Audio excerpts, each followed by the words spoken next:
Packed खाद्यतेलाच्या वाढत्या दरांमुळे सर्वसामान्य ग्राहकांसह तेल व्यापाऱ्यांमध्येही तीव्र नाराजी निर्माण झाली आहे।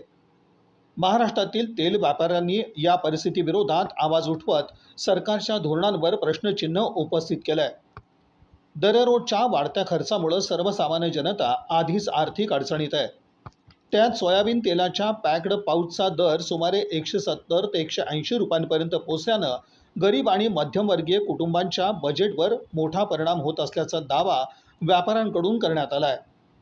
200 ते 300 रुपये रोजंदारी मिळवणाऱ्या कुटुंबांनी घर खर्च, रेशन आणि इतर गरजा कशा भागवायच्या असा सवालही उपस्थित केला जात आहे।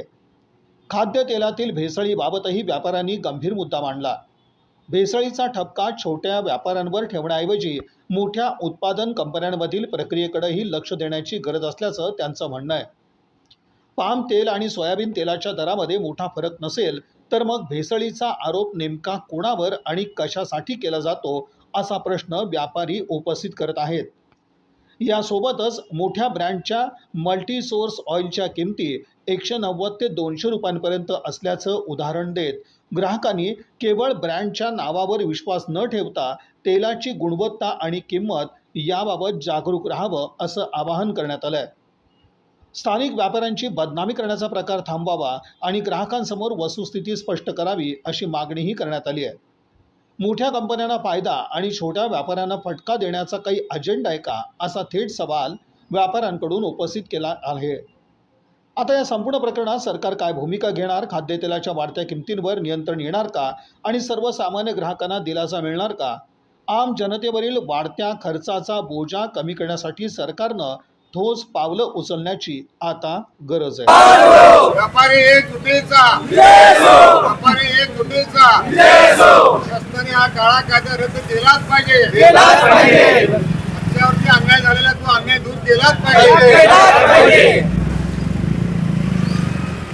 ज्या भावना तीव्र भावना आहेत त्या शासनाच्या अव्यावहारिक कायद्याच्या संदर्भात आहेत। तुमचा उद्देश जरी चांगला असेल, लोकांना योग्य प्रमाणात योग्य किमतीत चांगला माल मिळाला पाहिजे, चांगलंही मिळालं पाहिजे आणि योग्य किमतीत मिळालं पाहिजे। याच्यासाठी आपण शासनाने संबंधित व्यापाऱ्याशी चर्चा करून योग्य तो निर्णय घ्यावा अशी आमची नम्र विनंती आहे। भारत हा कृषीप्रधान देश आहे। महाराष्ट्र सरकारचा आणि भारत सरकारचा आपला देश तेलामध्ये स्वयंपूर्ण व्हावा आणि परकीय चलन खर्च होऊ नये या उद्देशाने काम करत आहे। मग तुमचा हा शासनाचा जो उद्योग आहे ते बाबा तुम्ही इतर लोकांना तुम्ही खास सवलत देता, तर हे ग्रामोद्योगवाल्यांना, छोट्या ऑइल मिलवाल्यांना ह्या कायद्यातून वगळावं आणि ते सालवण प्लांटवाले आहेत, मोठे उद्योजक आहेत, त्यांना पॅकिंगची आट घालावी, कारण हे छोट्या उद्योगांना परवडणार नाही आणि जनतेचं त्यात हा भोरदंड सर्व जनतेवरच बसणार आहे।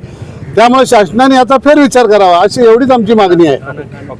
आणि घाणा तेल उद्योगांना हे परवडणार नाही।